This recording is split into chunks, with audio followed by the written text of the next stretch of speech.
Bonjour à tous. Merci de vous joindre à nous ce matin pendant une semaine de relâche ou pré-semaine de relâche pour certains. Ça fait plaisir d'être avec vous pour parler des ODD au Québec dans le cadre de la conférence Together Ensemble. Donc, Charles Baudry, je suis un des co-organisateurs de la séance ce matin. Je vais céder la parole très rapidement à notre modérateur pour la journée, mais je tenais quand même à remercier tous les participants qui se joignent à nous ce matin, ainsi qu'à la conférence de Together Ensemble des organisateurs, l'Université de Waterloo et SDSN Canada, qui nous permettent d'organiser cet événement parallèle dans le cadre de la conférence nationale des ODD. Un grand merci à tous. Donc, sans plus tarder, je vous présente notre animateur pour la séance de ce matin, Olivier Riffon, qui est professeur en éco-conseil et chercheur à l'Université du Québec à Chicoutimi, un grand expert de la transition socio-écologique au Québec. Merci beaucoup, Olivier, d'avoir accepté notre invitation pour modérer la séance ce matin. Puis, je te laisse nous présenter les grands objectifs de la journée, ou plutôt de la matinée, ainsi qu'un peu le déroulement de tout ça. À toi la parole. Merci beaucoup, Charles. Merci à tous et à toutes, tant pour les panélistes et les participants et participantes d'être là avec nous ce matin. Ça me fait plaisir d'agir à titre d'animateur, modérateur de la séance qu'on a ce matin. La séance va durer environ 1h30. Vous allez voir quand même qu'on a plusieurs intervenants et intervenantes qui vont vous parler, donc ça va rouler assez rondement. Les objectifs qu'on avait identifiés pour cet événement-là, c'était de vous illustrer quelques éléments qui démontrent l'avancement de la mise en œuvre des ODD au Québec et au Canada. On avait aussi comme objectif de démarrer un genre de communauté de pratique, en fait, québécoise, voire canadienne, multisectorielle, pour accélérer la mise en œuvre des ODD. Et on voulait aussi initier aujourd'hui l'élaboration d'une feuille de route collective, donc insister un peu sur l'importance de collaborer, de travailler ensemble pour la mise en œuvre au Québec, au Canada, des ODD. Puis ce qu'on veut peut-être que vous reteniez de la séance de ce matin, c'est l'importance de mutualiser nos efforts, nos réseaux, nos ressources pour justement optimiser la mise en œuvre des ODD au Québec. Donc, comment ça va fonctionner? Il y a en gros 2 blocs de présentation. Dans un premier temps, il y a l'ensemble des membres du comité organisateur de l'événement de ce matin qui vont vous présenter leur organisation, leurs actions en matière de mise en œuvre des ODD et aussi l'importance qu'ils accordent à la mutualisation, à la collaboration intersectorielle. Donc, on aura à ce moment-là 6 intervenants qui vont vous parler environ 5 minutes chacun. On aura ensuite, dans le deuxième bloc, différentes initiatives québécoises, surtout de mise en œuvre des ODD dans différents secteurs. Donc, on aura à ce moment-là 4 panélistes qui vont prendre environ 7-8 minutes chacun et chacune pour vous présenter les actions qui sont mises en œuvre dans leurs organisations, dans leur secteur. Et à la fin, on va présenter rapidement les prochaines étapes, les prochaines rencontres pour l'élaboration d'une feuille de route collective. Donc, ça va ressembler à ça.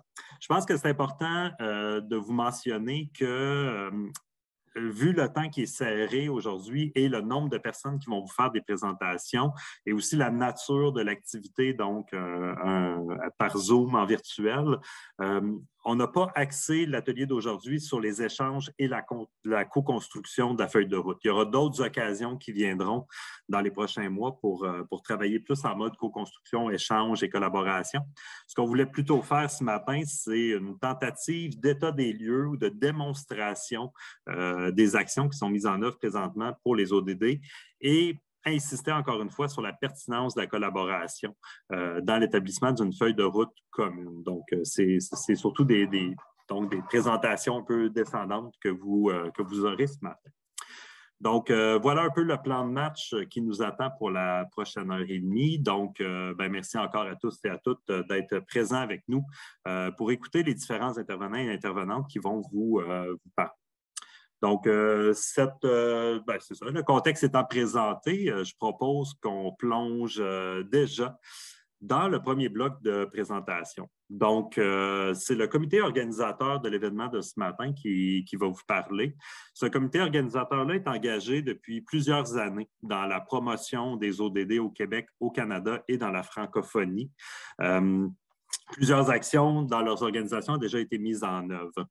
Le comité organisateur a vu dans le renouvellement imminent de la stratégie gouvernementale québécoise de développement durable qui va tenir compte des ODD, une opportunité de réunir plusieurs acteurs qui sont concernés par le développement durable et la mise en œuvre des ODD au Québec.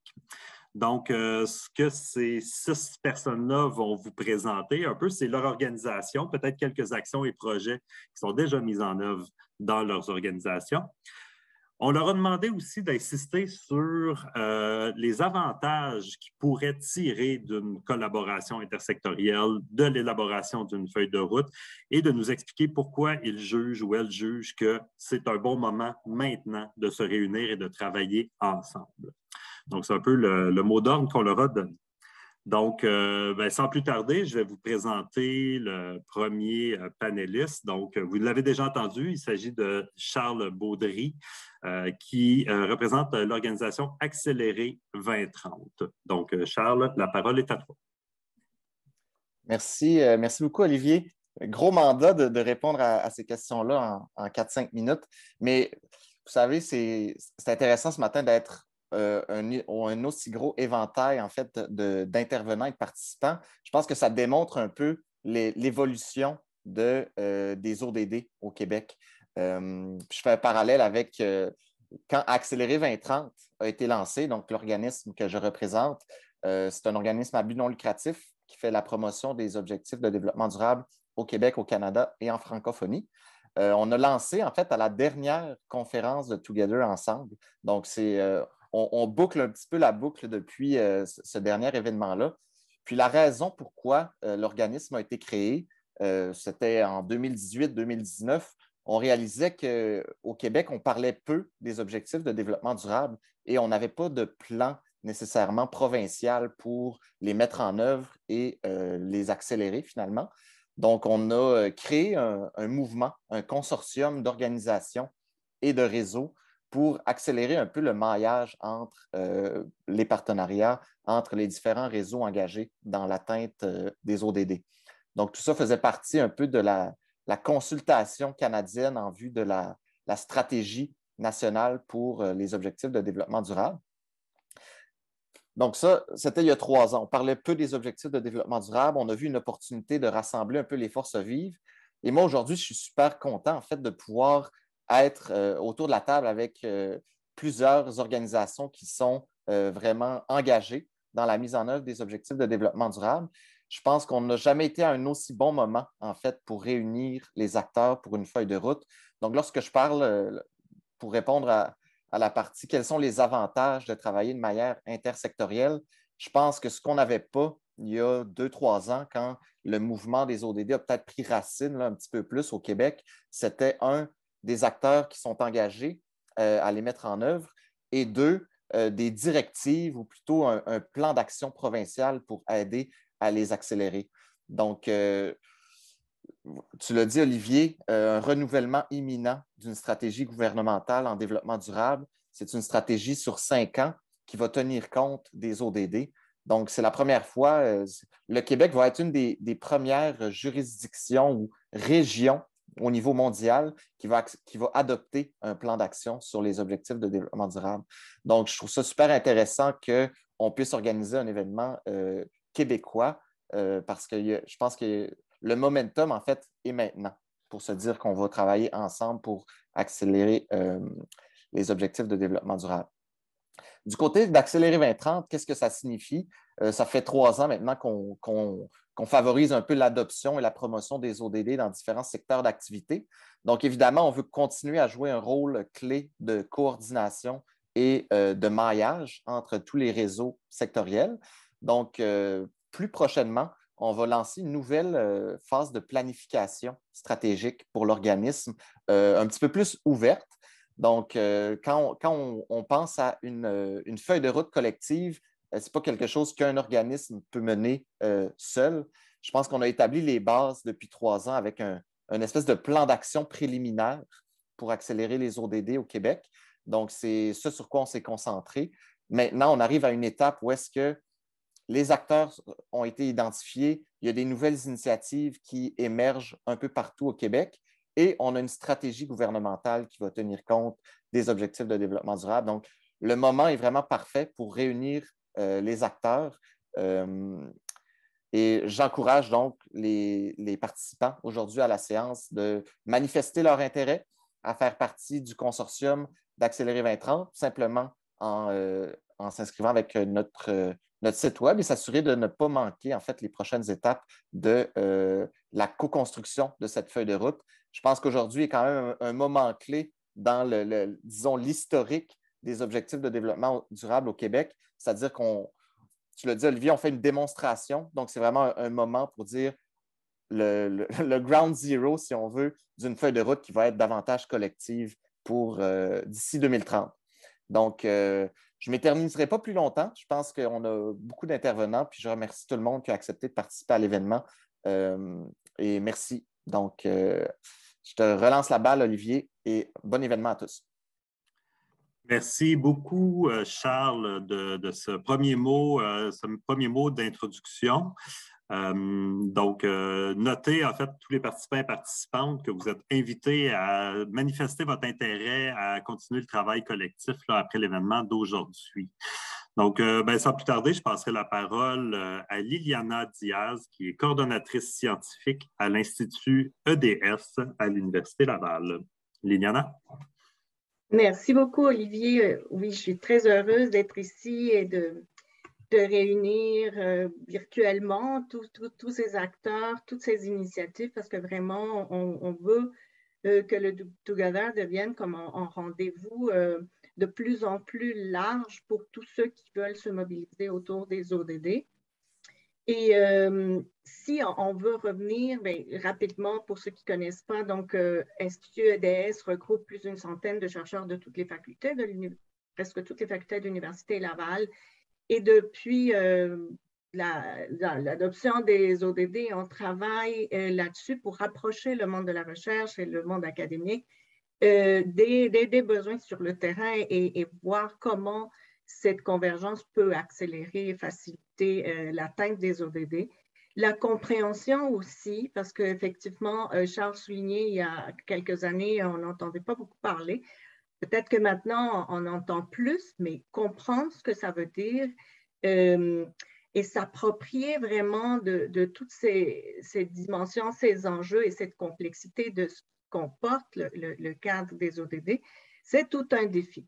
Donc, c'est clair que le milieu académique peut jouer un rôle, mais pas uniquement dans le rôle classique de formation, qui est évidemment sa principale mission, aussi en développant des solutions à partir de la recherche, puis par des maillages institutionnels, faciliter la mise en œuvre de ces solutions, parce que c'est plusieurs étapes nécessaires pour vraiment arriver à accélérer cette transition, cet ensemble de transitions qu'on cherche.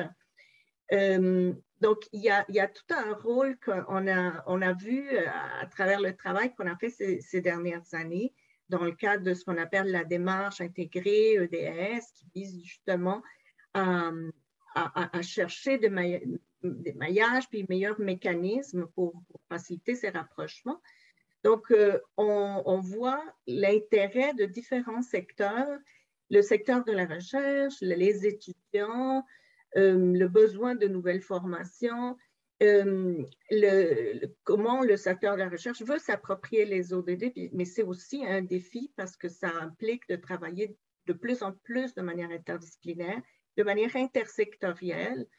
Ça implique tous les acteurs qu'on a vus dans les 2 dernières journées se prononcer, se mobiliser autour des ODD, le secteur privé aussi avec énormément d'initiatives.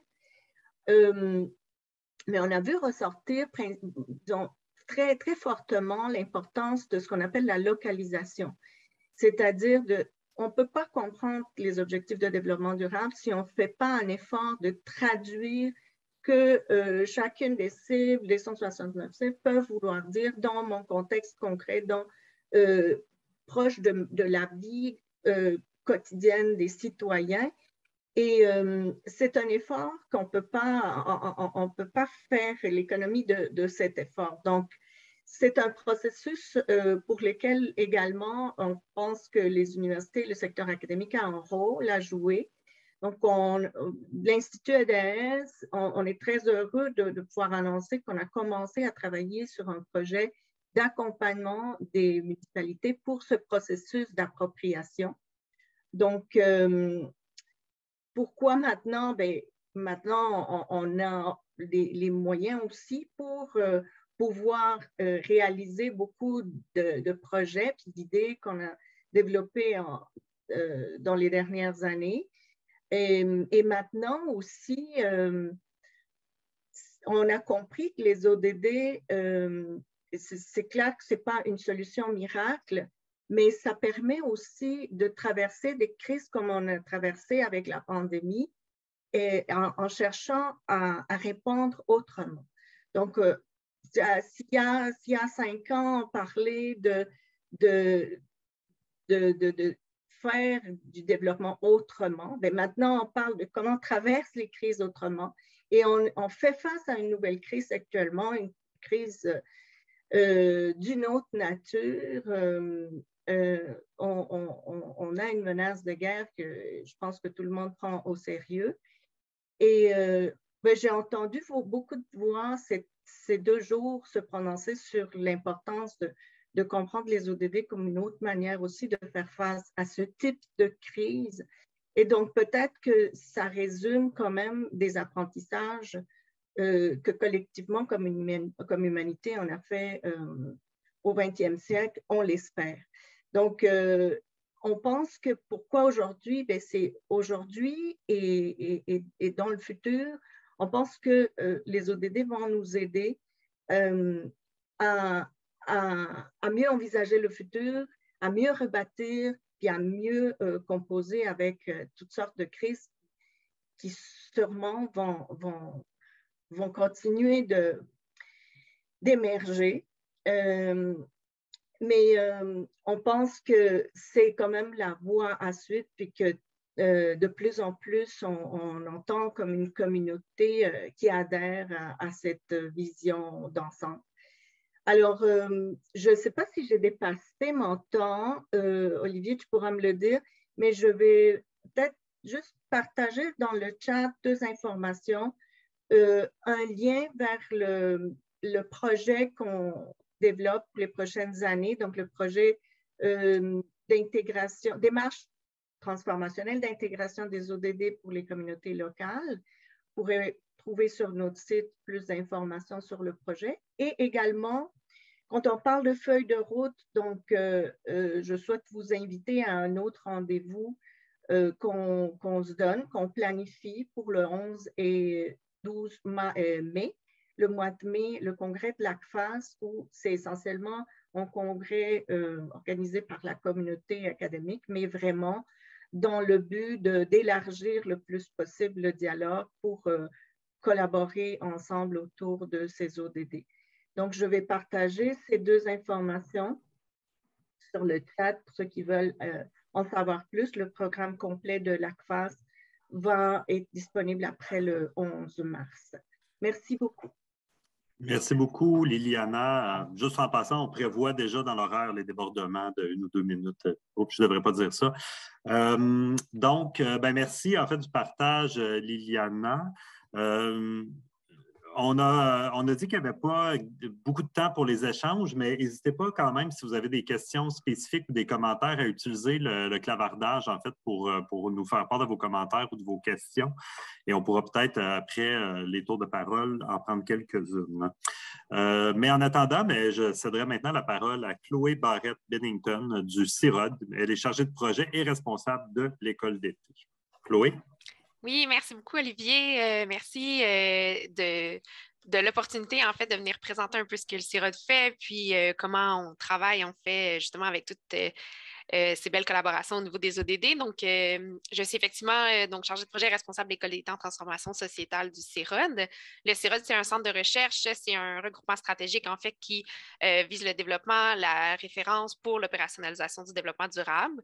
On utilise en fait la transdisciplinarité et l'innovation durable pour essayer de provoquer des synergies entre les chercheurs de disciplines variées, mais aussi avec les acteurs du terrain, avec des acteurs académiques, avec des acteurs du milieu des affaires aussi. Tout ça en fait là, pour accélérer la transition socio-écologique. Je suis super contente de passer après Liliana parce que de un, c'est un plaisir de collaborer avec l'IEDS, mais aussi parce que je pense que nos actions, en fait, sont vraiment dans une continuité de ceux de l'IEDS. Le CIROD travaille beaucoup en termes de développement de compétences et de formation, tant au niveau du milieu de la recherche qu'au niveau avec les étudiants. Donc, on travaille au niveau de la recherche là, pour accélérer la mise en œuvre des principes de développement durable au sein de la recherche dans des différents secteurs au niveau tant des secteurs sociaux, économiques et stratégiques. Puis le CIROD, en fait, déploie beaucoup d'efforts en termes d'accompagnement avec les partenaires terrain et les organisations locales pour être capable de mettre en œuvre, en fait, là, toute cette recherche-là, puis vulgariser un peu ce qui se fait en développement durable.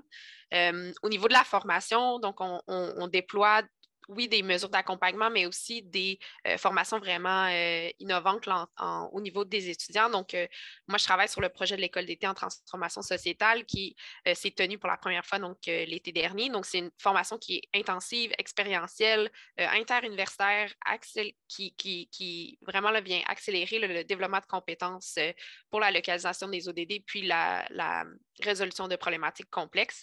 On travaille à accréditer cette école d'été-là au niveau des cycles supérieurs. Donc, c'est vraiment être capable de donner l'opportunité à des étudiants de suivre des formations qui sont différentes du cursus académique auquel ils sont habitués, mais aussi des formations qui sont collaboratives. Donc, comment intégrer dès la formation universitaire cette idée de travailler ensemble, donc pour l'atteinte des ODD.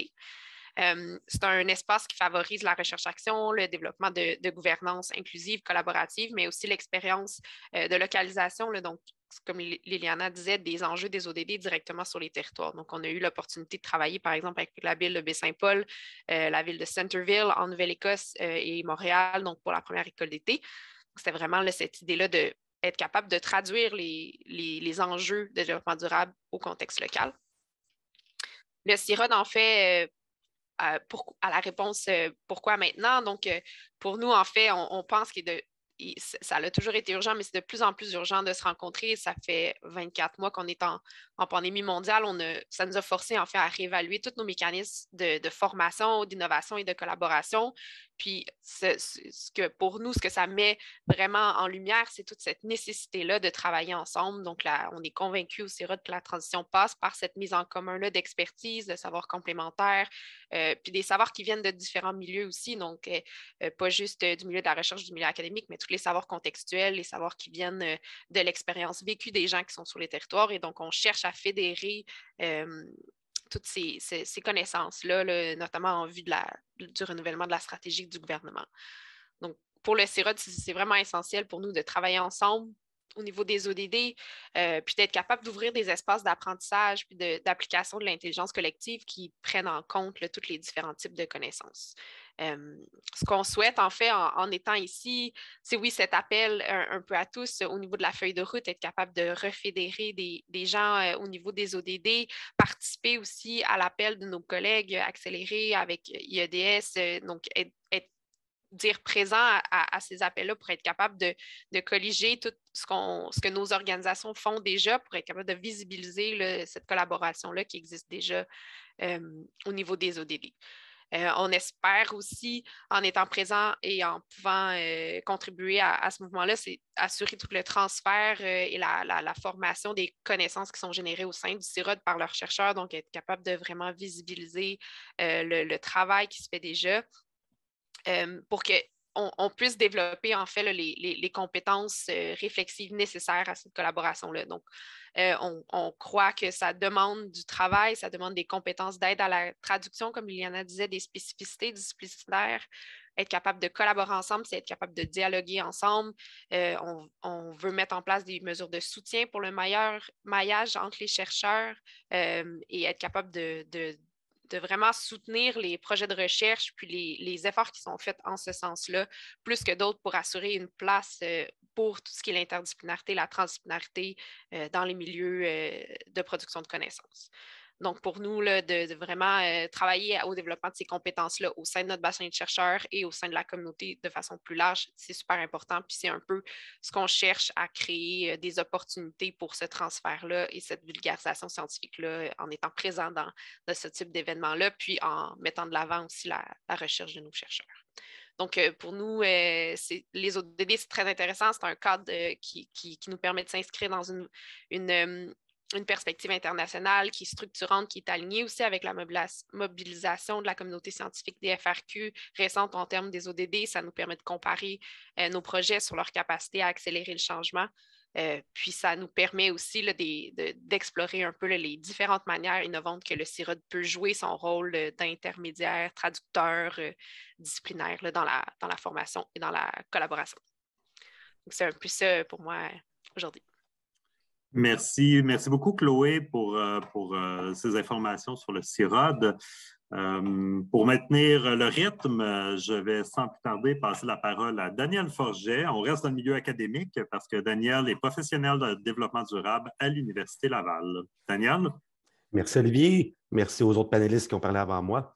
Donc, salut tout le monde. Comme vous connaissez tous l'Université Laval et son leadership en développement durable, j'ai décidé de vous présenter un tout nouveau projet de recherche collaboratif pour accélérer la prise en compte des ODD dans toute organisation, un projet sur lequel vous pourrez participer en temps et lieu. À la question « Pourquoi collaborer maintenant ?» je réponds « Parce qu'on aurait dû être en mode collaboration depuis longtemps. Depuis 50 ans, on a des conférences, des colloques, des engagements à diverses échelles qui visent une transition écologique. Le plus on avance dans ce futur, le plus on se colle au scénario du pire. On se questionne sur les points de non-retour, il y a urgence d'agir. Que ce soit l'écologie, le développement durable, la réduction des inégalités, ces éléments font leur chemin lentement, trop lentement. Pas assez vite pour répondre aux besoins des générations actuelles, ni pour assurer un monde d'opportunités aux générations futures. Depuis 2015, l'agenda onusien pour un monde meilleur se décline en 17 objectifs ambitieux, dont celui sur la paix qui est particulièrement malmené. Se rendre à ce monde meilleur sera une tâche complexe qui va demander beaucoup d'efforts et d'essais-erreurs. Si intégrer le développement durable nous semblait difficile, essayez maintenant d'intégrer 17 ODD, 169 indicateurs cibles et 230 indicateurs ou plus. Pour accélérer la transition écologique, en embrassant cette complexité avec les ODD à la place d'une vision DD qui est souvent sursimplifiée ou instrumentalisée, il faut faire attention à ne pas faire peur à nos interlocuteurs. Il faut favoriser une appropriation des ODD qui soit rapide, efficace, pertinente et contextualisée. Tu veux pouvoir désamorcer cette peur de la complexité et la transformer en engagement, en appropriation de ce langage commun. Les décideurs doivent se sentir rapidement intelligents et compétents quand DD devient ODD.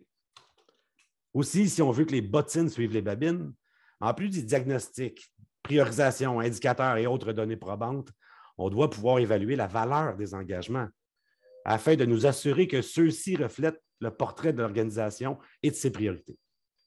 C'est l'idée derrière le projet de recherche sur la cartographie des ODD qui est en démarrage. Un projet de recherche mené par des chercheurs de l'Université Laval qui s'appuie sur une approche collaborative et participative avec divers partenaires, dont Accélérer 2030, SDSN Canada et la Ville de Québec. Techniquement ou scientifiquement parlant, c'est un projet d'analyse syntaxique, une recherche par mots-clés à partir de 1602 mots-clés liés aux cibles des ODD. Merci, David Tremblay. Je disais donc, c'est un projet d'analyse syntaxique par mots-clés qui veut devenir sémantique par groupe de mots, soutenu par l'apprentissage automatique, une intelligence artificielle qui reçoit ses ingrédients par l'équipe de recherche et par la rétroaction des différents utilisateurs.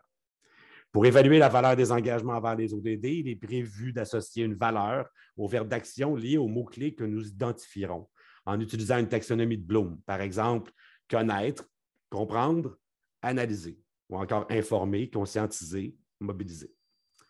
Ce projet de recherche vise donc le développement d'un outil simplifié qui permettrait d'y insérer un document normatif, une stratégie, une politique, un plan de cours, une mission de toute organisation, ensuite de peser sur un bouton et de recevoir cette image, un peu cette image-là, qui vulgarise la prise en compte des ODD dans le dit document.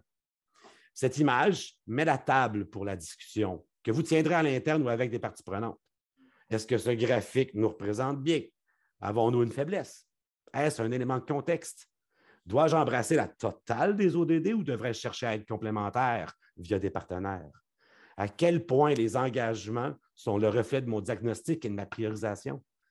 Est-ce que mes actions influencent négativement un autre ODD? Et si je pouvais arriver à identifier un tel antagonisme en début de déploiement d'un projet ou d'une stratégie, pourrais-je en profiter pour transformer cette faiblesse en opportunité?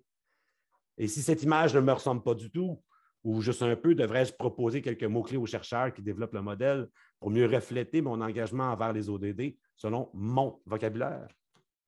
Notre projet de recherche s'appuie ainsi sur une science citoyenne et sera développé en mode science ouverte, open source, pour favoriser l'accessibilité à tous et chacun.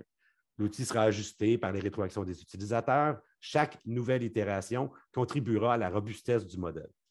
L'intelligence artificielle ainsi co-développée sera le reflet de notre sagesse collective. Le plus le modèle sera testé, le meilleur le reflet.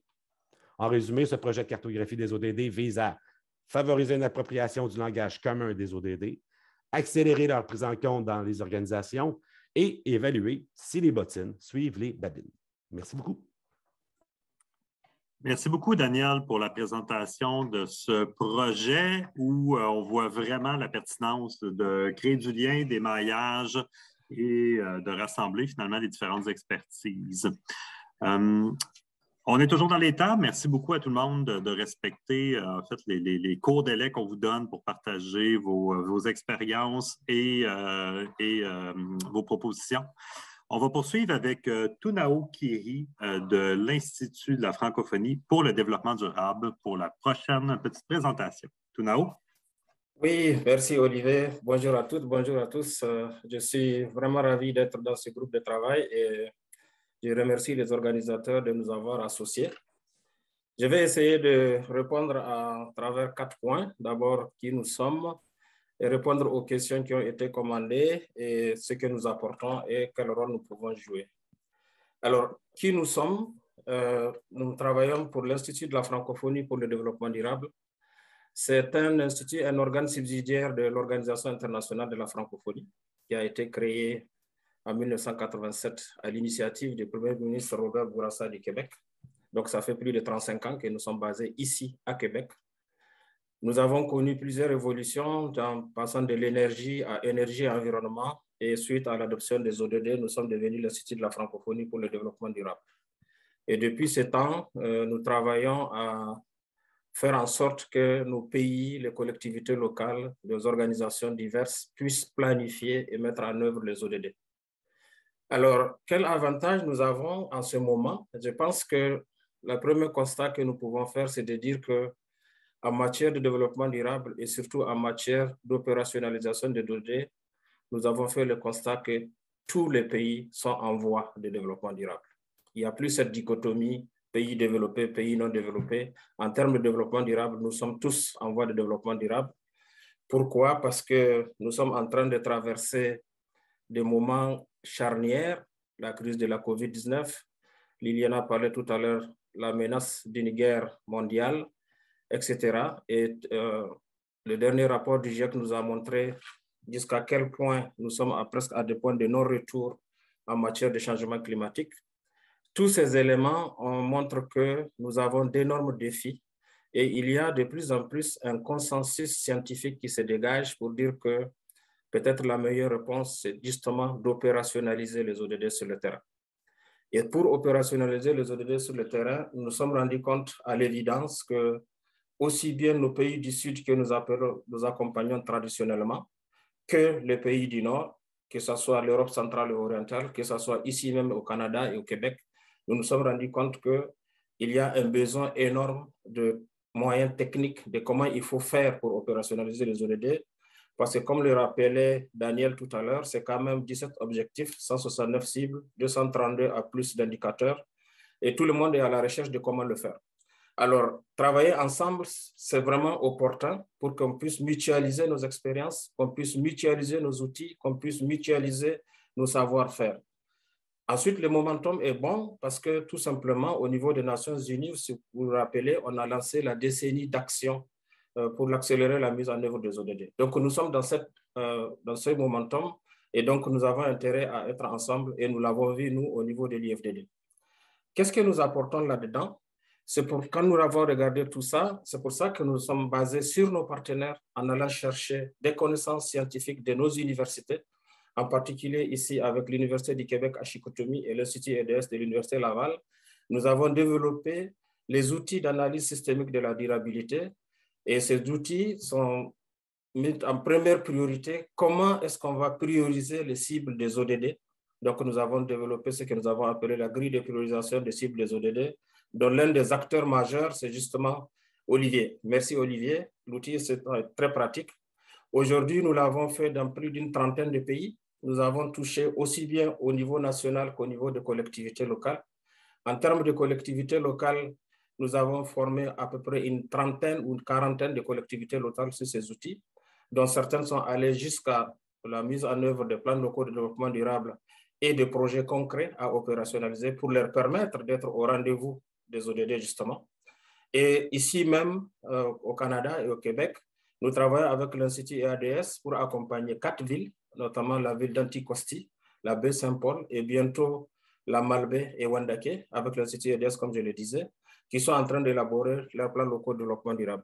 La ville de Québec a utilisé aussi ces outils pour se doter de son plan local de développement durable. Donc, ces outils sont à peu près notre contribution à cet exercice et nous travaillons à les rendre plus accessibles encore en les mettant sous forme de plateforme web qui est accessible à tous. Pour finir, quel est notre rôle là-dedans? En tant qu'Institut de la francophonie pour le développement durable, nous entendons jouer le rôle de catalyseur et je dirais même de facilitateur ou de vulgarisateur parce que notre constat, c'est que dans l'espace francophone, l'expertise scientifique existe, que ce soit au sein de nos universités ou que ce soit au sein de certains réseaux de chercheurs comme le CIROD, etc. Nous avons des connaissances bien établies, comment les rendre accessibles le plus facilement possible au plus grand nombre. C'est notre rôle essentiellement en tant qu'Institut de la francophonie pour le développement durable, comme je l'ai dit, parce que nous sommes un institut au service des 88 États et gouvernements membres dans tout l'espace francophone. Donc voilà comment nous comptons apporter notre contribution. Vous pouvez voir les outils que nous avons développés sur notre site Internet. En irant là-bas, vous verrez la grille de priorisation des cibles des ODD et la grille d'analyse de développement durable allégée. Je vous remercie. Merci beaucoup, Tunao, pour cette présentation et pour la démonstration aussi du fait que plusieurs outils existent déjà pour faciliter la mise en œuvre des ODD dans différents contextes. On va terminer ce premier bloc de présentation avec Talo Bertrand qui va représenter le comité étudiant pour les ODD. Talo? Merci Olivier et je salue tous les participants et participantes ici et présents à cet événement. Et c'est le moment également pour féliciter tous les membres du comité organisateur et pour ce grand événement Together Ensemble. Et comme a dit Olivier, je suis Talo Bertrand, étudiant à la maîtrise en sciences de l'environnement à l'Université du Québec à Montréal. Et je suis chargé en tant que membre du comité étudiant sur les objectifs développement durable de venir ici participer à cet événement et pour présenter le portrait de ce comité et parler également de l'importance de la recherche dans le processus de développement durable et tout en profitant de l'occasion pour faire des recommandations pour une feuille de route par la suite à cet événement. En effet, en tant que membre de ce comité, je voudrais dire que ce comité a été l'initiative du Centre interdisciplinaire de recherche en opérationnalisation du développement durable, CIROD, qui est constitué d'étudiants venus de diverses universités sur le territoire du Québec et bien entendu des étudiants interdisciplinaires au cycle supérieur. Et nous avons pour mission de faire connaître le contenu et les enjeux des objectifs de développement durable, non seulement auprès des étudiants, mais également auprès des experts ainsi qu'auprès du grand public partout et sur les territoires québécois. Il s'agit donc d'un des premiers organismes étudiants interuniversitaires québécois spécifiquement destinés à la démocratisation des connaissances clés sur les objectifs de développement durable. Ce comité se propose de réaliser des activités relatives aux thématiques des ODD, et de même tisser des partenaires avec des organisations dont la mission s'articule autour de la transition écologique. Le comité également se donne pour mandat de contribuer au rayonnement des initiatives liées aux ODD que CIROD est en train de promouvoir au niveau local, national et international. Et pour pouvoir atteindre nos objectifs, nous avons contribué à l'élaboration d'une feuille de route stratégique et permettant de planifier nos différentes activités et notre implication dans le processus de développement durable au niveau du Québec. Et parmi ces éléments qui font partie de cet agenda de travail, nous pouvons citer, par exemple, d'abord, nous sommes en train de travailler sur la rédaction d'une documentation de vulgarisation sur les ODD ainsi que leur opérationnalisation. Et cette documentation comprendra une série de fiches thématiques et par rapport à ces fiches, nous comptons réaliser une série de podcasts qui visent à récolter des avis d'experts sur les objectifs de développement durable sous forme d'entrevues, bien entendu, approfondies. En deuxième lieu, le comité compte aussi organiser plusieurs activités de partage de connaissances, autrement dit, de vulgarisation, qui sont dédiées à mobiliser des experts, des acteurs de terrain et des membres de la société civile. Mes chers amis, il est important de vous faire remarquer que c'est le moment idéal d'avoir un focus sur l'importance de la recherche pour l'atteinte des objectifs de développement durable. En effet, le comité veut contribuer à la fortification des liens unissant la recherche académique et les objectifs de développement durable, car la recherche pourra contribuer à une matière et des éclairages essentiels aux décideurs, des acteurs sociaux et des décideurs politiques. À ce propos, l'atteinte des objectifs de développement durable dans ce contexte de crise environnementale et vraiment latente constitue un défi majeur pour la communauté scientifique et lui impose un effort de recherche accru. D'où, mesdames, mesdemoiselles et messieurs, le processus de développement durable doit faire l'objet vraiment d'une recherche scientifique accélérée et un pivot qui est un pivot dans le développement et l'adaptation de pratiques innovantes, transdisciplinaires, et certaines personnes de certaines écoles de pensée parlent d'interdisciplinaires également, qui seront au cœur d'une science au service de l'atteinte des objectifs de développement durable.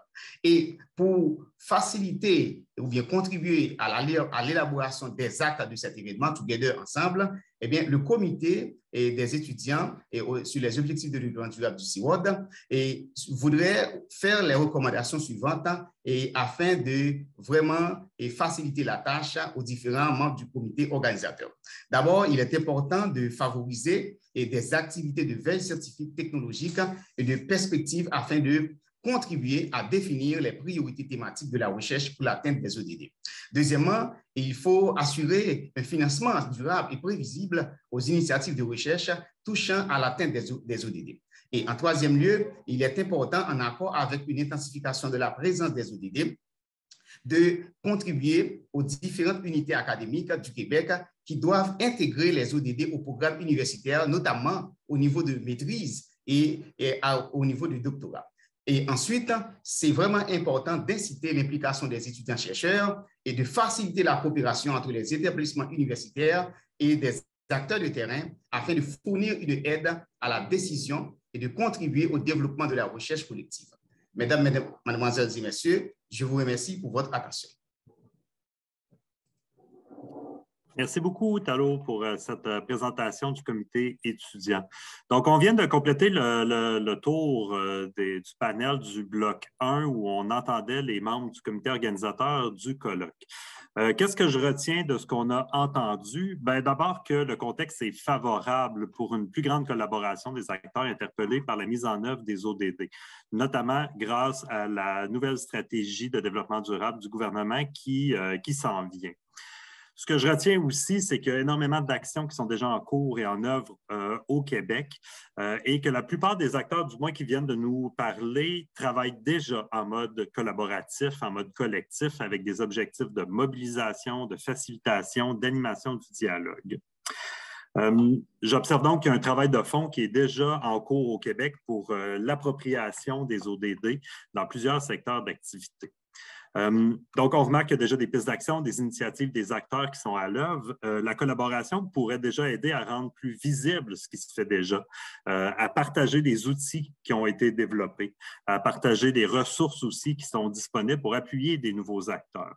Je pense notamment aux outils d'analyse et à la cartographie des acteurs, des ressources qui sont en cours d'élaboration.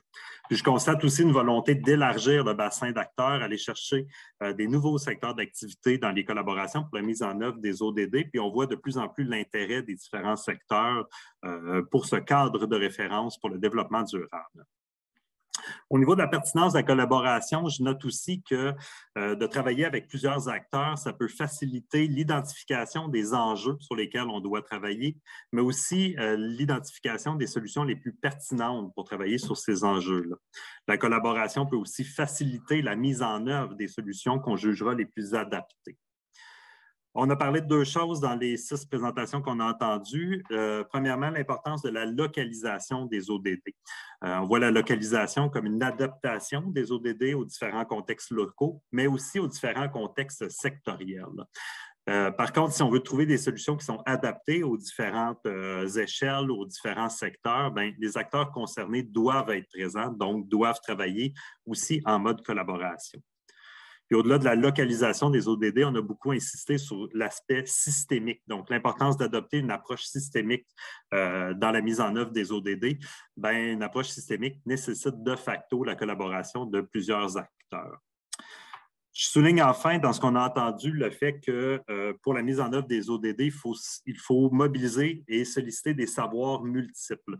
Ces savoirs, ces connaissances-là, ces savoir-faire-là, ces outils-là, on les a au Québec. Il faut les mobiliser en complémentarité puis s'ouvrir aux différents types de connaissances et compétences qui peuvent faciliter la mise en œuvre des ODD. Donc, il faut fédérer un peu toutes ces connaissances-là. Puis, ce que je retiens aussi, c'est que dans les organisations qui nous ont été présentées, on a une expertise qui peut agir en appui à la traduction, à la médiation, à l'animation du dialogue, à la vulgarisation et même à la facilitation du travail collaboratif pour la mise en œuvre des ODD. Donc, si j'avais quelque chose à retenir pour la fin, c'est qu'on doit trouver des solutions nouvelles pour faire face aux enjeux qui nous concernent. Bien, pour ça, il faut trouver des nouvelles façons de travailler. On a entendu ici un appel fort à une approche collaborative. Donc, voilà ce que je retiens du bloc 1. Maintenant, bien, sans plus tarder, on va se lancer dans le second bloc. On est dans les temps. Merci vraiment tout le monde là, de votre collaboration à ce niveau-là. Donc, dans le deuxième bloc, on va entendre des organisations qui nous expliquent en quoi les ODD ont pris une place dans leur stratégie, dans leurs opérations. Et c'est quoi les bénéfices qu'on peut tirer, encore une fois, d'approches collaboratives pour la mise en œuvre des ODD. Donc, vous allez voir dans ce second bloc-là qu'il y a de plus en plus d'organisations dans différents secteurs qui travaillent au Québec à l'intégration, à la mise en œuvre des ODD bien, finalement, qu'on peut s'inspirer de ces différentes initiatives-là. Donc, dans un premier temps, on a une présentation d'Annick Rattel, qui est directrice principale commercialisation et solutions énergétiques pour Énergir. Donc, Annick, la parole est à vous. Merci, Olivier. Merci de l'opportunité qui est donnée aujourd'hui de venir présenter le partenariat qui est travaillé entre Hydro-Québec et Énergir pour développer la solution, l'initiative de la biénergie. On est chanceux au Québec, on peut compter sur une électricité verte, renouvelable, puis à bon prix. C'est sûr que l'utilisation de l'électricité, ça va permettre de réduire les gaz à effet de serre pour atteindre les objectifs qu'on s'est fixés comme société. Par contre, l'électrification de l'économie va créer quand même une pression importante sur la pointe énergétique, là, la consommation hivernale quand il fait froid en même temps et que tous les bâtiments vont vouloir se chauffer. S'ils sont tous à l'électricité, ça va créer une grande pression. Je pense qu'on l'a tous en mémoire. Ça ne fait pas si longtemps que ça qu'il a fait très froid là, en janvier, février. Puis on a connu des pointes des consommations historiques. Pour assurer l'électrification la plus efficace possible de notre économie, il faut penser intelligemment la consommation d'énergie pour limiter la croissance sur la demande de la pointe énergétique. Pour y arriver, Hydro-Québec et Énergir, on a joint nos forces, la force de nos deux réseaux d'énergie, puis on les a pensés différemment. On les a pensés pour travailler en complémentarité avec nos deux réseaux pour chauffer les bâtiments du Québec. Puis on a développé l'offre Biénergie. Pour le Québec, l'atteinte des objectifs qu'il s'est fixés, il faut être ambitieux puis innovant. C'est ce qu'on a fait avec la force de nos deux réseaux. Je vous explique un peu là, la raison derrière ça. Évidemment, c'est la réduction des gaz à effet de serre, mais comment la solution Biénergie va permettre de faire ça? C'est qu'elle va permettre de diminuer d'un peu plus de 70 % la consommation de gaz naturel dans les bâtiments, dans le chauffage des bâtiments. On estime environ l'électrification accrue là, des bâtiments que ça va générer une réduction de GES de 540 000 tonnes équivalentes à l'horizon 2030 et ce, au meilleur coût pour la société. Meilleur coût aussi pour maintenir des tarifs qui sont acceptables pour les clients. Le partenariat qui a été développé aussi en collaboration avec le gouvernement, c'est vraiment dans un objectif de réduction de 37,5 % les réductions de gaz à effet de serre sur l'horizon 2030, mais plus spécifiquement dans le secteur du bâtiment, c'est 50 % de réduction de GES que ce partenariat-là va pouvoir venir contribuer. Dans le développement d'un partenariat, c'est important que tout le monde y trouve son compte, que ce soit une solution gagnante pour tous. Fait que je vais vous expliquer un peu les différents avantages, que ce soit pour Hydro-Québec, pour Énergir, pour la société et évidemment pour l'environnement. Du côté d'Hydro-Québec, c'est vraiment la gestion de la pointe qui vient chercher un avantage à travers l'offre Biénergie. Fait que comme je vous expliquais, le principe de la biénergie, c'est qu'on prend une partie de la consommation des clients d'Énergir pour le chauffage des bâtiments. On la transfère à l'électricité quand il fait froid. Fait froid, la grosse pointe énergétique.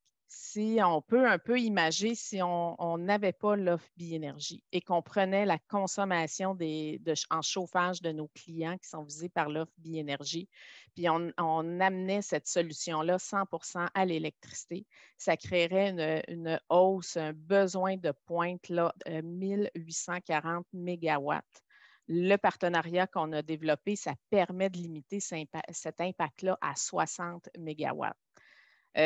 C'est sûr, là, je vous dis ça ne vous donne pas nécessairement une référence. Ça peut représenter quoi, là, 1840 mégawatts, mais pour vous donner une idée, petit indicatif, là, le complexe La Romaine, là, les 4 centrales, c'est un peu plus de 1500 mégawatts que ça génère. Fait que vous voyez l'impact de nos clients au gaz naturel s'ils passaient 100 % à l'électricité. C'est un grand besoin en infrastructure pour quelques heures par année. L'avantage, Hydro-Québec a un avantage vraiment dans la gestion de sa pointe, c'est des actifs qui n'ont pas besoin de construire. Du côté d'Énergir, pour nous, ça fait partie vraiment de notre modèle d'affaires, d'assurer la résilience de notre modèle d'affaires, puis permet de mettre à profit notre réseau gazier, notre réseau de gaz naturel, où est-ce qu'il y a la plus grande valeur. On ne pense pas nécessairement juste en volume, là, c'est vraiment une notion de valeur qu'on a amenée. Point de vue économique pour la société, chose certaine, c'est le fait d'utiliser la biénergie, ça évite des investissements, on parle d'économie de 1,7 milliard par rapport à l'électrification complète des bâtiments. Avantage environnemental pour le Québec, 70 % de diminution de gaz naturel consommé dans les bâtiments pour la clientèle résidentielle, commerciale, institutionnelle. Là, fait qu'on parle environ de 540 000 tonnes de réduction de gaz à effet de serre. Et comme vous voyez, c'est une solution vraiment complète où est-ce que chacun des parties vient y trouver son compte. Si on pose la question en quoi l'initiative, la mise en œuvre permet d'atteindre les objectifs de développement durable, Bien, je vous dirais qu'il y a 2 ans, Énergir s'est doté d'une vision où est-ce que, notamment, elle vise ne laisser personne derrière la transition énergétique. On veut vraiment inclure tous les aspects, y compris les aspects sociétaux. Fait que si on regarde le 17e objectif de développement durable, on parle de partenariat efficace avec les gouvernements, le secteur privé, la société. On veut aussi que cette réalisation d'objectifs-là, ça peut passer au niveau mondial, régional, national, local. On est vraiment dans un partenariat inclusif. On le voit ici, on travaille les 2 distributeurs d'énergie, Hydro-Québec, Énergir, le gouvernement, vraiment dans une optique d'offrir une offre commerciale qui va être bonne pour l'ensemble de la société. Comme je vous disais, là, on permet de mettre à profit la complémentarité des 2 réseaux, mettre en commun nos forces pour le développement. Puis on le voit, là, cette collaboration-là nous permet d'avoir vraiment confiance dans le développement pour la suite de l'offre parce qu'elle n'est pas encore déployée à grande échelle. Là, on est en plein dans le déploiement. Finalement, si on parle un peu de collaboration depuis le début de la rencontre, pour nous, c'est vraiment clé dans ce partenariat-là. Mais dans la collaboration, il y a beaucoup d'avantages à aller chercher. On a plusieurs points de vue, on a des perspectives différentes, des références différentes aussi entre distributeurs. Oui, c'est de l'énergie, mais on ne le voit pas nécessairement de la même façon. En mettant ça en commun, ça nous permet de penser en dehors de la boîte. On apprend des expertises des autres, on favorise l'innovation, on fait de la recherche et développement dans des solutions technologiques pour que les clients puissent aller consommer, puissent aller passer en mode biénergie le plus simplement possible. Fait que cette diversité-là nous amène à proposer une solution innovante pour résoudre un problème. Puis, oui, c'est vrai, travailler en collaboration avec des gens différents, c'est plus long, c'est complexe, on n'a pas nécessairement le même langage, pas les mêmes références, pas les mêmes processus, mais c'est comme ça qu'on réussit à développer quelque chose de porteur. Puis le partenariat Biénergie, on pense que c'est un bon exemple là, de la complémentarité puis du partenariat. Merci beaucoup, Annick, pour cette illustration. On a eu plein de propositions d'éléments pertinents qui justifient la collaboration, mais je pense qu'une illustration concrète comme ça peut vraiment aider à appuyer ces arguments-là. Donc, merci beaucoup, Annick, pour la présentation. Je passerai maintenant la parole à Marie-Michelle Fortin, qui est chargée de projet au réseau des carrefours Jeunesse Emploi du Québec. Donc, Marie-Michelle. Oui, bonjour. Je me présente, Marie-Michelle Fortin, chargée de projet pour le réseau des carrefours jeunesse. En fait, pour ceux qui ne savent pas ce qu'est le RCJEQ, dans le fond, le réseau, c'est un organisme national qui regroupe, qui soutient puis qui représente en fait une grande majorité des carrefours jeunesse du Québec, donc les CJE. Il y en a à travers toute la région. Voilà, c'est notre mandat. Dans le fond, on veut développer, on veut promouvoir, puis on veut défendre en fait des actions qui sont adaptées aux besoins des jeunes sur notre territoire. On retrouve là plus de 111 CGE à travers tout le Québec. Concrètement, en fait, les CGE, leur mandat, c'est vraiment d'accompagner, de guider les jeunes du Québec qui sont âgés entre 15 et 35 ans. Que ce soit en fait dans une démarche socio-professionnelle, de réussite éducative, d'un accès à des services de santé et services sociaux, de transformer son environnement. Les CGE, en fait, là, sont vraiment présents pour soutenir les jeunes à améliorer leurs conditions de vie de manière générale, selon leurs propres besoins à eux. Donc, ils parviennent là, à travers différents secteurs. Donc, on touche l'éducation, on touche la santé, l'entrepreneuriat, l'emploi, le bénévolat, le volontariat. Donc, on est dans beaucoup de secteurs pour pouvoir justement soutenir les jeunes. Maintenant que je vous ai fait comme un petit contexte là, de notre organisation et de nos membres, je vais parler un petit peu peut-être plus de ce qui m'amène ici aujourd'hui. En fait, en 2018, le réseau a mis en place le mouvement Ma Voix compte. Qu'est-ce que c'est? C'est un processus, en fait, d'implication qui vise là, vraiment à accroître directement la participation sociale des jeunes à améliorer, excusez-moi, l'efficacité des politiques publiques. Puis on y arrive, dans le fond, vraiment en favorisant un dialogue entre les jeunes et la société. Ma voix-compte, dans le fond, c'est vraiment un processus de consultation citoyenne sur des enjeux qui sont actuels, puis qui émergent, là, en fait, chez les jeunes. Puis c'est pour nous emmener vraiment à agir maintenant pour des choses qui vont être pertinentes demain. Donc, on va y aller vraiment sur des actions qui vont être locales, qui vont être régionales, qui vont être nationales, qui peuvent même aller jusqu'à l'international parfois. Donc, concrètement, comme en 2018, le réseau, quand on a mené notre première consultation nationale, on a été récolter l'avis de 5000 participants de 16 à 35 ans qui ont exprimé en fait leurs craintes, leurs inquiétudes, leurs solutions, leurs désirs d'action.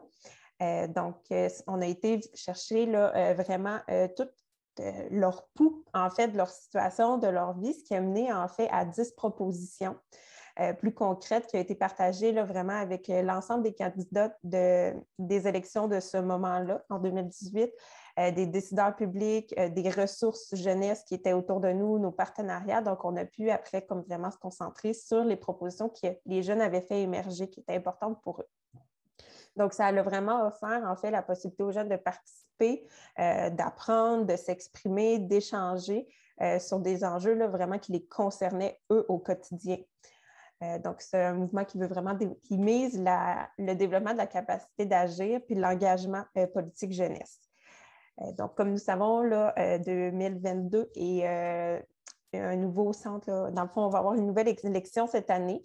Puis on pense, avec tout ce qui se passe présentement, justement, que les jeunes ils ont besoin encore plus de s'exprimer, qu'ils ont besoin d'une scène pour dire ce qui les touche, ce qui les préoccupe.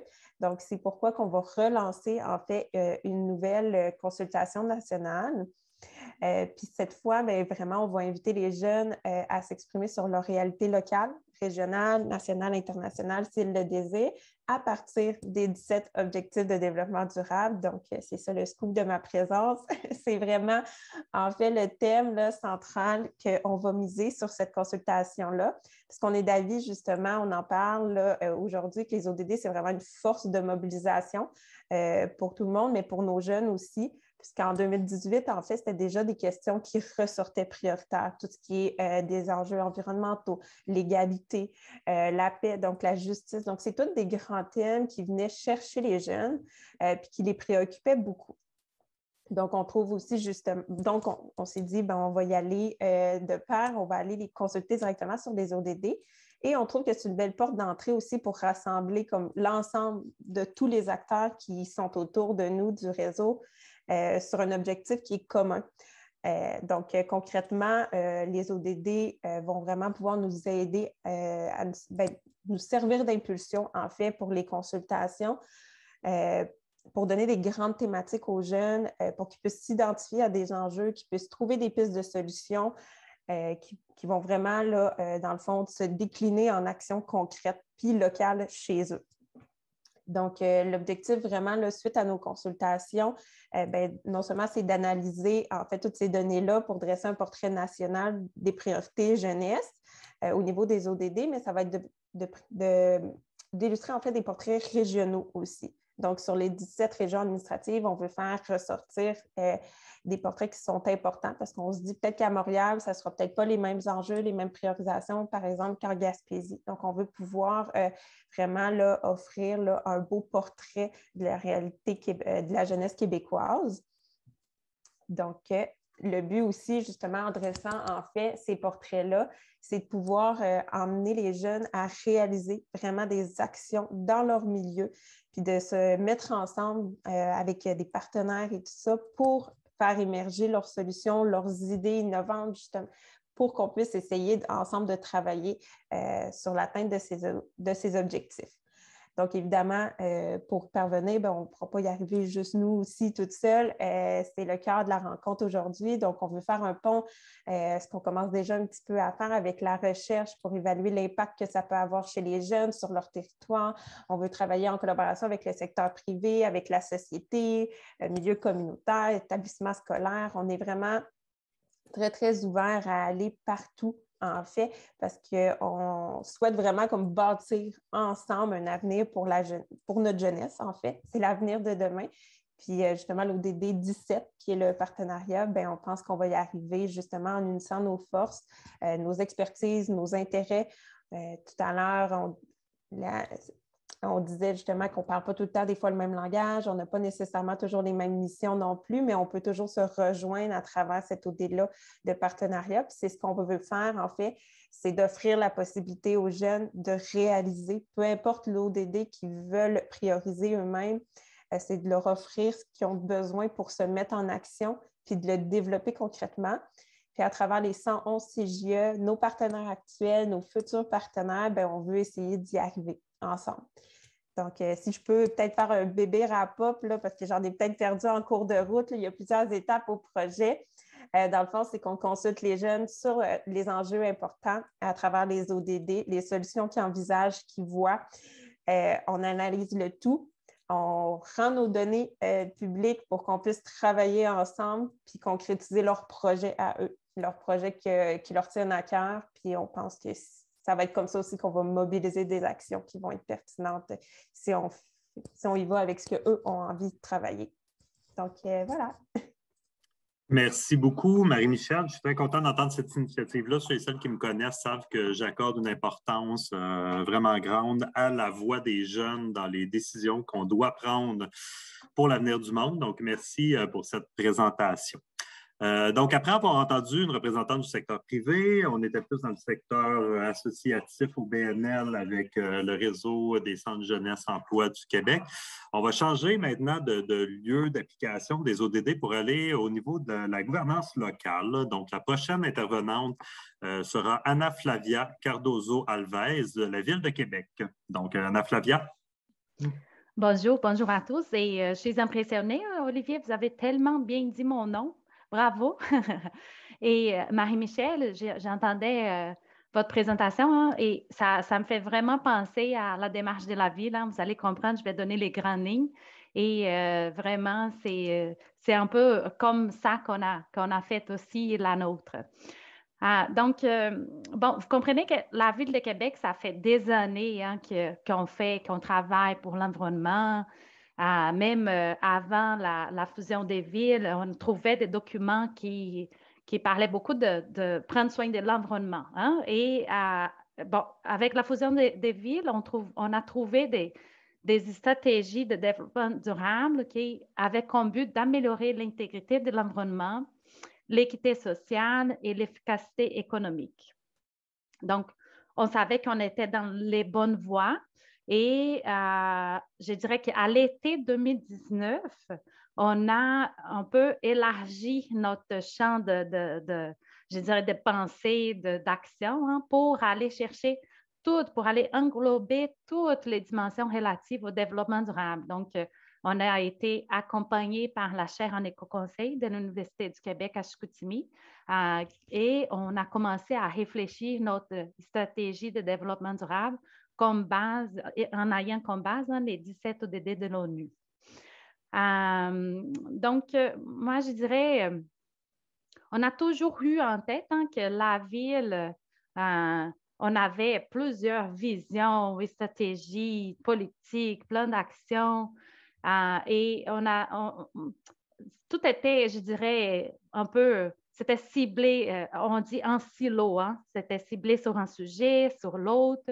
Elle n'était pas contradictoire, ces documents-là n'étaient pas contradictoires les uns avec les autres, mais ils ne permettaient pas non plus qu'on dégage une perspective globale de nos activités en développement durable. Donc, on a pensé à notre stratégie de développement durable comme étant comme un plan de match essentiel et aussi à l'horizon 2030, autour duquel la ville va articuler tous les services qu'on rend à la population. Donc, à l'interne, on parle de la stratégie de développement durable comme étant les chapeaux de nos politiques, des stratégies, parce que pour nous, les clients est au cœur, mais je dirais que les deux vont ensemble, les clients et le développement durable. Donc, nous, cette démarche a été appuyée par l'ensemble de paliers décisionnels à la ville et on a fait vraiment appel à la participation de la population. Donc, c'est ça, Madame Fortin, que j'ai entendu dans votre présentation. Hein. C'est nous, on a consulté depuis le départ les organismes partenaires pour nous aider à trouver, par ODD aussi, c'était quoi les enjeux, les forces, les faiblesses, les opportunités et menaces. Hein. Donc, on passait vraiment par une analyse stratégique et on consultait les employés de la ville. Vous comprenez, on a presque 6 000 employés à la ville, hein, donc pour aussi nous aider dans les analyses. Monsieur Kiri parlait aussi dans sa présentation pour l'analyse systémique de durabilité. Effectivement, on a utilisé l'analyse dans notre cas pour aider à prioriser nos ODD. Donc, vous comprenez qu'on ne peut pas agir d'une seule fois aux 169 cibles. Hein. Donc, on a priorisé, on regardait c'était quoi dans les pouvoirs de la ville et on est arrivé à 25 cibles prioritaires. Donc, c'est ça qui définit nos plans d'action pour les prochains quinquennales. Bon, mais je reviens. Je vais vous donner un peu les exemples des actions concrètes hein, qui sortent de notre stratégie. On a fait la stratégie, on s'est doté d'une belle vision très inspirante, on appelle la collectivité à participer, on est allé en consultation publique, donc on dit citoyens, participez, qu'est-ce que vous pensez des idées qu'on a déjà sur la table, donnez-nous de nouvelles idées et après, on arrive avec 2 plans d'action, avec des actions complètes, un plan d'action qui est ciblé un peu plus en action climatique et un autre plan d'action qui est ciblé plus avec des actions solidaires ou sociales. Hein. Donc, par exemple, là, on va, par exemple, combattre la pauvreté.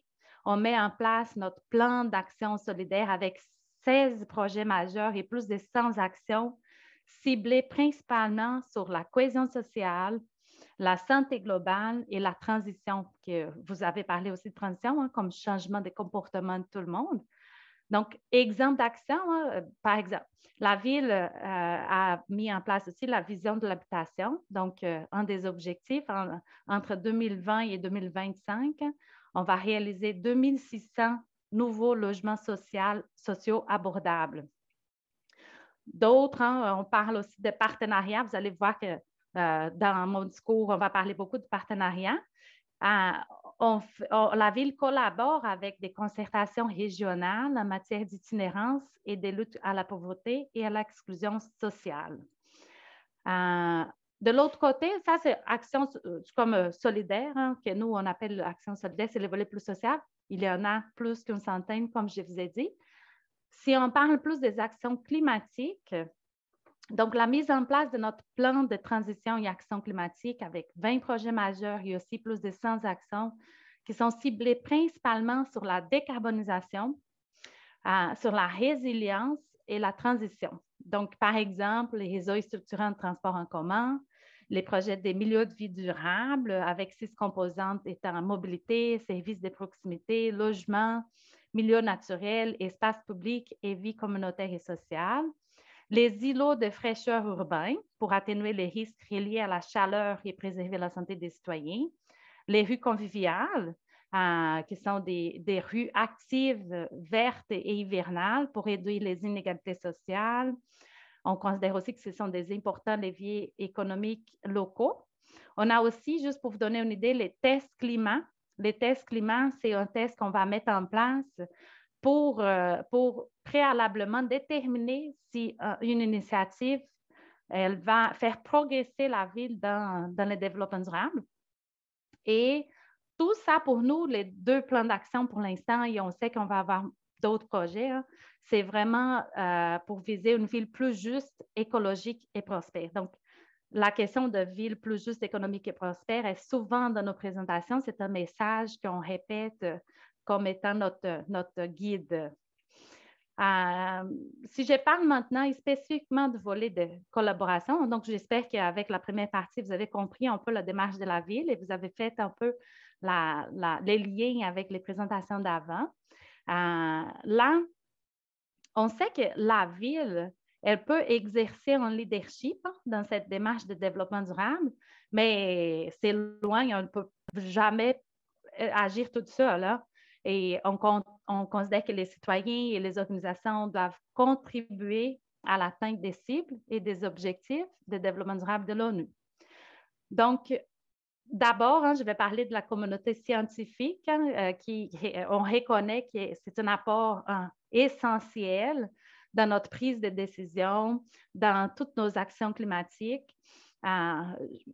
Kéry mentionnait l'analyse systémique de durabilité. On a été aussi accompagné par la chaire Annick au Conseil pour évaluer un peu les impacts de nos projets et autres. Je dirais aussi qu'en plus de donner les rôles que M. Kéry a nommés comme facilitateur, catalyseur, la communauté scientifique nous permet d'aller plus loin, de voir un peu en dehors ou des années d'avance avec vos recherches et tout. Vous nous permettez d'être très avant-gardistes. Donc, je reconnais aussi l'Institut EDS, l'Université Laval qui nous accompagne tout le temps aussi et qui viennent nous amener des points ou nous proposer des recherches qui sont vraiment intéressantes pour qu'on essaye dans la pratique à la ville qui vient impacter directement la vie du citoyen.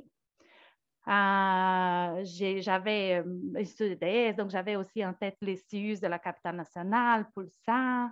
Et je vais donner un exemple concret aussi. Les 3 principaux objectifs de notre plan d'action, de notre plan de transition et action climatique sont, premièrement, la réduction des émissions de gaz à effet de serre. Donc là, la ville, on a mis pour 2030 l'objectif ambitieux de réduction de 45 %. Mais là, avec les projets qui sont dans notre plan d'action, on est capable de, dans les 45 %, on agit sur 10 points percentuels. Donc, 10 % c'est la ville. 25 %, on sait que ce sont les mesures du gouvernement provincial. Et les restants, les 10 % restants, on considère vraiment que ça va être les efforts de la collectivité.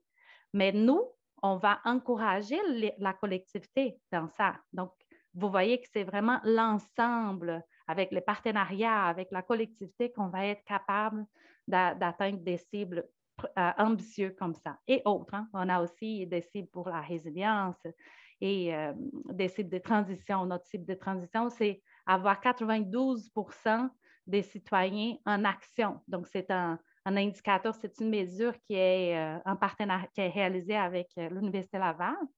Et c'est pas rien, 92 % de la population des citoyens de Québec, si on fait quelque chose, je pense que c'est là la clé. Partenariat, c'est une plainte de collectivité. Et voilà la démarche de la ville, Olivier. J'ai été impressionnée par votre capacité tantôt de synthétiser les blocages. Je suis sûre que vous allez faire un beau travail de synthèse aussi dans ces deuxièmes blocs. Merci.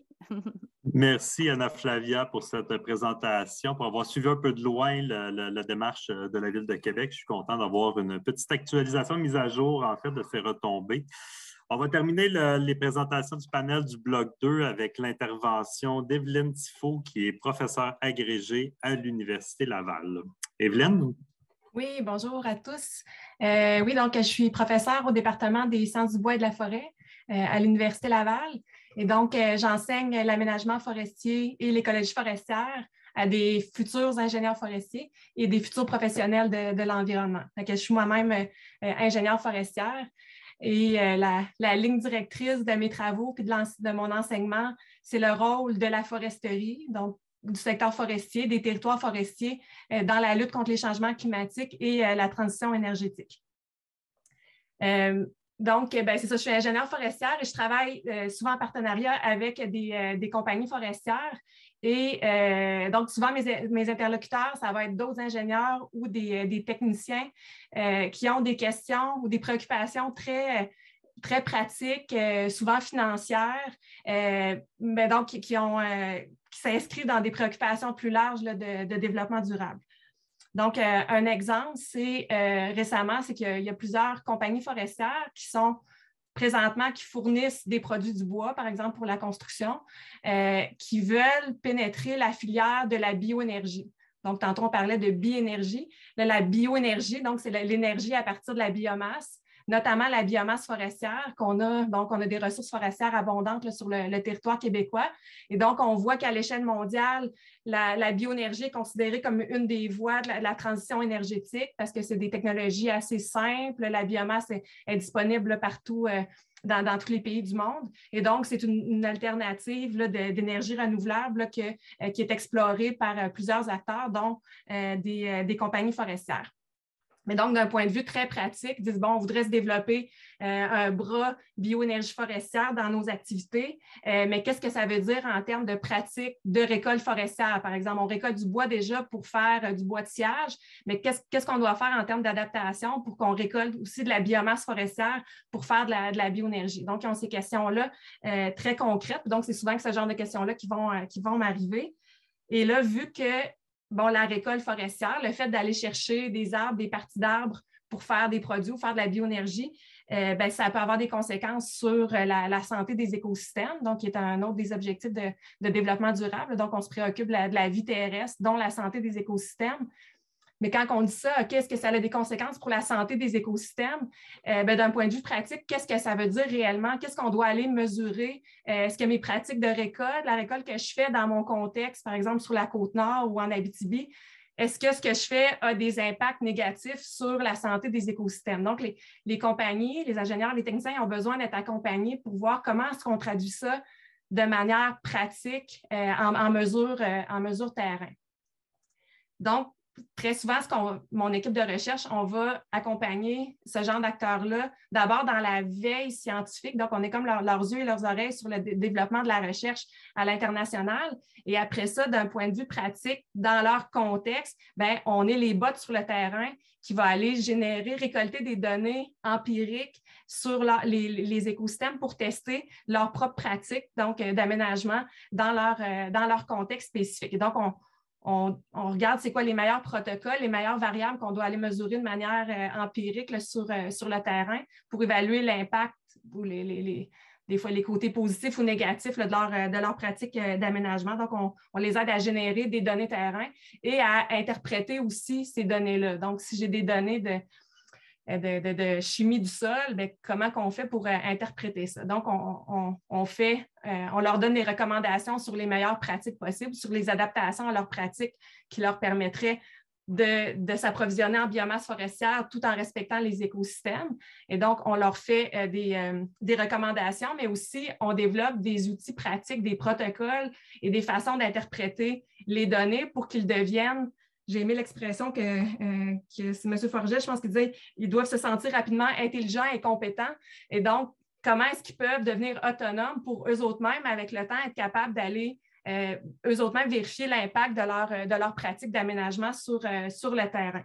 Et donc, on travaille avec eux pour ça. Donc, on fait avancer les connaissances internationales en même temps, les connaissances scientifiques. Ça me permet de publier des articles, mais d'un autre côté, ça leur fournit des outils pratiques pour qu'ils deviennent autonomes.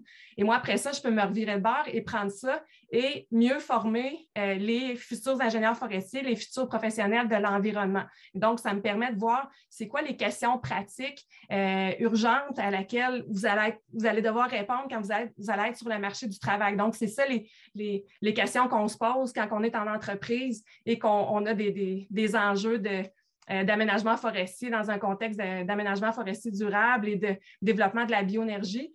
Et donc, voici les outils pratiques qu'on a développés récemment. Donc, ça me permet de former du personnel qualifié qui, après ça, va rentrer sur le marché du travail et va pouvoir faire une différence aussi, puis accélérer l'atteinte des objectifs de développement durable. Puis un autre avantage qu'on voit à ce genre de recherche-là, c'est que le partenariat qu'on fait que je fais avec les entreprises, ça fait aussi que dans nos conversations, ça permet de leur permettre de réaliser les autres considérations de développement durable qui doivent tenir compte. Donc, ils travaillent sur la bioénergie, donc la question de développer une énergie propre, mais ça a une conséquence pour la lutte contre les changements climatiques, ça a une conséquence pour la vie, la santé des écosystèmes. Vu que c'est territorial, ça a aussi une conséquence sur les communautés qui vivent sur les territoires. Et donc, de leur faire réaliser de cette idée d'approche territoriale, puis qu'il y a plusieurs enjeux de développement durable qui sont reliés. Leurs questions pratiques liées à leur pratique d'aménagement forestier, à la bioénergie, c'est très pointu, mais ça a quand même des répercussions puis des liens avec d'autres objectifs de développement durable. Et donc, ça permet d'aider les compagnies à s'ouvrir à ces réalités-là et après ça, eux autres mêmes, à se mettre en contact donc, avec d'autres groupes là, qui peuvent les accompagner, là, par exemple, sur les questions de travail avec les communautés autochtones, par exemple, sur les territoires forestiers. Donc, ça résume là, le travail là, que je fais là, avec les compagnies forestières. Merci beaucoup, Evelyne, de cette présentation qui nous amène maintenant dans le milieu académique et de formation. Et on a parlé de foresterie, d'usage du bois. Donc, on voit dans les 4 interventions qu'on a eues dans le bloc 2, la diversité, en fait, des lieux d'atterrissage des ODD dans différents secteurs. Merci. Je vais tenter une synthèse aussi concrète là, que dans le premier bloc. Là. Donc, je trouve que ce qu'on a eu, en fait, dans ce deuxième bloc, c'est des illustrations concrètes de mise en œuvre des ODD dans différents secteurs. C'est très cohérent. En fait, je trouve que ça fait écho aux présentations qu'on a eues dans le bloc 1, donc par les membres du comité organisateur. Donc, sans répéter ce qu'on a retenu, en fait, des allocutions des intervenants et intervenantes du bloc 1, qu'est-ce que je retiens? Bien, que l'action est en marche déjà dans plusieurs secteurs, donc énergétique, aménagement du territoire, urbanisme, participation publique, notamment des jeunes, logement, foresterie, et j'en passe. Et on trouvait important aussi de mettre de l'avant ces différentes initiatives-là pour voir de manière plus concrète comment les ODD sont en train de tailler tranquillement leur place dans les différents secteurs au Québec. Les différentes présentations qu'on a eues illustrent encore une fois la pertinence de la collaboration.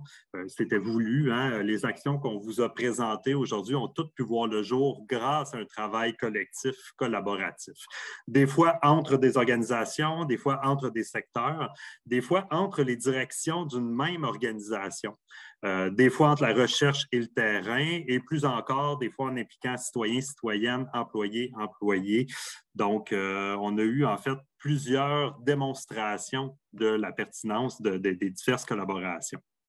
Un constat que je fais, j'ai l'impression que le développement durable et les ODD, peut-être plus spécifiquement, c'est un bon prétexte pour sortir des silos. Le travail collaboratif intersectoriel, c'est un peu intrinsèque au développement durable. Donc, on peut le voir à la fois comme une condition du développement durable, mais aussi comme une opportunité dans vos différents milieux de convaincre des gens de s'ouvrir en fait à des nouvelles collaborations. Qu'est-ce que je constate? Bien, que ce n'est pas toujours facile, hein? On l'a mentionné, ça peut être plus long, ça peut être plus complexe de travailler avec plusieurs acteurs. On a besoin de prendre le temps de développer un langage commun, une compréhension commune des enjeux, de s'arrimer tous et toutes, mais j'ai l'impression, dans ce qu'on a entendu, que les avantages l'emportent sur les défis. Donc, on a souligné à travers les 4 présentations l'importance de mobiliser les forces et expertises dans une perspective de complémentarité, de mettre en commun les forces, les outils, les ressources des différentes organisations. On voit que ça peut amener une meilleure identification des priorités. Ça peut nous amener à trouver des solutions plus pertinentes, plus adaptées. Des nouvelles idées, des nouvelles initiatives peuvent émerger aussi des collaborations et on peut, dans des collaborations, augmenter la portée des actions aussi. Donc, trouver quelqu'un qui va nous aider à pousser plus loin des initiatives qu'on aurait voulu mettre en place. Mais je pense qu'au-delà des impacts très concrets là, que je viens de vous mentionner, en collaborant, on modifie aussi notre façon de travailler. Donc, on développe une ouverture à des nouvelles idées, à des nouveaux discours, à des nouvelles perspectives et ça nous amène souvent à penser en dehors de notre boîte habituelle. Là. Donc, ça a été mentionné aussi. Donc, en gros, en collaborant, on apprend à mieux collaborer, puis on peut voir le travail collaboratif intersectoriel comme une compétence en soi qui peut être développée. On l'a vu notamment là, dans la dernière présentation où des étudiants, finalement, qui apprennent dans leur cursus académique à travailler en collaboration vont développer finalement ces compétences-là. Donc, encore une fois, on voit la pertinence de travailler de manière collective, collaborative à l'atteinte des ODD et à l'accélération de leur opérationnalisation sur le territoire au Québec. Maintenant, ben, pour conclure, ça c'était la petite synthèse du bloc 2 que je crois les organisateurs pourront vous rendre disponible après l'événement. Donc, pour conclure un peu cette séance, là, on arrive à la fin, il est 11h30. Mais je voulais vous rappeler un peu les objectifs que les organisateurs avaient identifiés. Donc, on voulait d'abord et avant tout démontrer l'importance de la collaboration, de la mutualisation des réseaux, des acteurs, des ressources. Donc, je pense que ça, c'est un objectif atteint à travers plusieurs démonstrations concrètes là, des retombées positives du travail collaboratif. On voulait aussi vous présenter quelques éléments d'avancement qui démontrent que la mise en œuvre des ODD au Québec est à l'œuvre. Encore une fois, on a pu voir comment cette opérationnalisation-là des ODD se traduit dans divers contextes, dans divers secteurs, à diverses échelles aussi. On a vu plusieurs initiatives, puis je me permets en fait de rappeler qu'en établissant ou en élargissant la communauté de pratique pour être davantage intersectorielle, d'impliquer davantage les différents secteurs, donc privé, académique, OBNL, municipal, de la recherche, mais ça permettrait de multiplier les initiatives du genre, les initiatives comme on l'a vu ce matin. Donc, on avait aussi comme objectif d'appuyer finalement sur l'importance d'élargir la communauté de pratique pour la mise en œuvre des ODD au Québec. Donc, je pense que ça a été atteint aussi. Puis enfin, ben, on voulait lancer un peu aujourd'hui le travail pour l'élaboration d'une feuille de route collective, donc dans un mode co-construction. Donc, j'ai l'impression que cette feuille de route-là permettrait davantage de fédérer l'action des acteurs, leurs connaissances, leurs expertises, leurs moyens d'action, leurs ressources, leurs outils pour optimiser la mise en œuvre des objectifs de développement durable au Québec. Donc, on revient encore une fois à la pertinence de cette feuille de route. Maintenant, le temps était court aujourd'hui. On voulait faire un état des lieux. Comme je vous le mentionnais, il y aura d'autres occasions d'en discuter. Les intervenants et intervenantes vous ont proposé différents moments de discussion, d'échange à venir, notamment à l'ACFAS, notamment à l'école d'été du CIRA. Donc, il y aura d'autres occasions qui viendront. C'est un premier rendez-vous aujourd'hui. Je vous remercie tous et toutes de votre écoute, de votre participation, de votre générosité aussi pour les intervenants et intervenantes. Je remercie le comité organisateur à la fois de Together Ensemble et de cet événement spécifique d'avoir permis en fait ces échanges et ces partages. Donc, merci à tous et à toutes. Puis, je laisse le mot de la fin maintenant à Charles Baudry qui va clore cette activité. Merci beaucoup, Olivier, pour ton excellent travail de synthèse. Je pense qu'on est tous un peu surpris de ta capacité à prendre l'information et à la résumer de manière très succincte. Moi, une observation qui m'a frappé dans les dernières interventions, puis je vais conclure avec ça, c'est qu'on est en fait tous un peu convaincus déjà de la valeur des ODD autour de la table. Donc, quand tu parles d'élargissement de la communauté de pratique, une des choses que je vis au quotidien, c'est des organisations, des réseaux qui se questionnent sur par où commencer pour intégrer les ODD dans ma planification, dans le futur de mon organisation. Puis, ce que j'ai entendu aujourd'hui dans le bloc 1 ou dans le bloc 2, c'est que les ressources existent, puis le travail a été fait déjà dans plusieurs réseaux. Donc, l'importance à la fois de mailler qu'est-ce qui existe déjà et d'aider les autres organisations qui se demandent en ce moment par où commencer. Il faut trouver une manière qui est plus efficace de le faire. Donc, j'ai vu aussi là, dans les commentaires l'idée de course à relais. Comment est-ce qu'un groupe qui commence à élaborer une feuille de route, on puisse élargir un peu le cercle d'intervenants. Donc, je voulais simplement mentionner que tout ce qui a été dit est très pertinent et va être utile pour poursuivre notre travail collectif. Donc, je pense qu'avec le comité organisateur, je remercie tout le monde qui a participé. Donc, Chloé, Daniel et Liliana, ça fait quelques temps qu'on travaille sur cet événement-là à préparer. Merci à tous. Puis, je pense qu'on va préparer une synthèse également de ce qui a été discuté et des prochaines étapes qu'on entrevoit pour poursuivre cette élaboration de feuilles de route collective.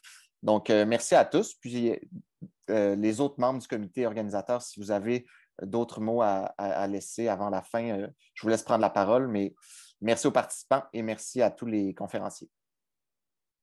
Merci beaucoup, Charles. Peut-être j'inviterai les participants, s'ils ont des activités ou des éléments à nous partager, qu'ils voudraient qu'ils fassent partie de cette feuille de route collective qu'on est en train de bâtir.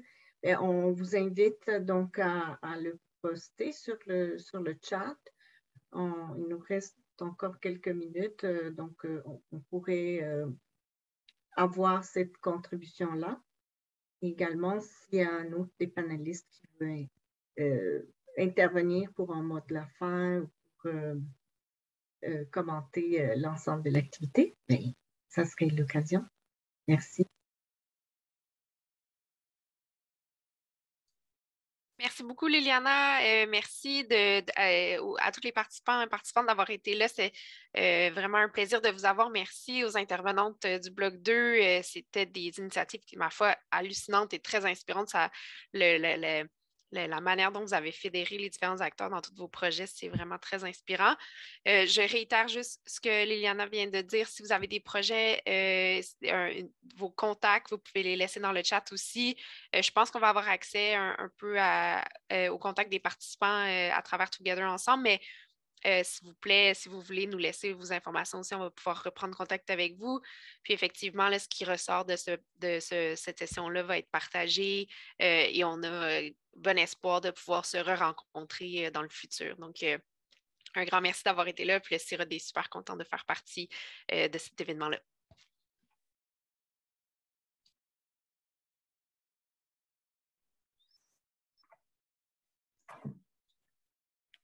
Super, je vois des courriels qui arrivent dans le chat, donc je pense que la communauté est en train de s'élargir tranquillement. Daniel? Non, je voulais juste un espace pour parler, puis je dis rien, je ne comprends pas ce qui m'arrive. Super.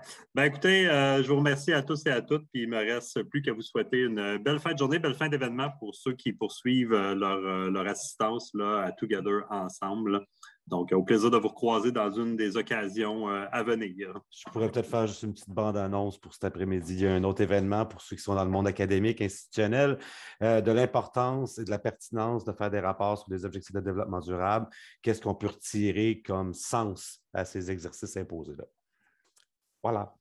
Merci, bonne journée. C'était pertinent. Merci, Daniel. Ouais. Merci à tous et à toutes. Merci beaucoup. Merci beaucoup tout le monde.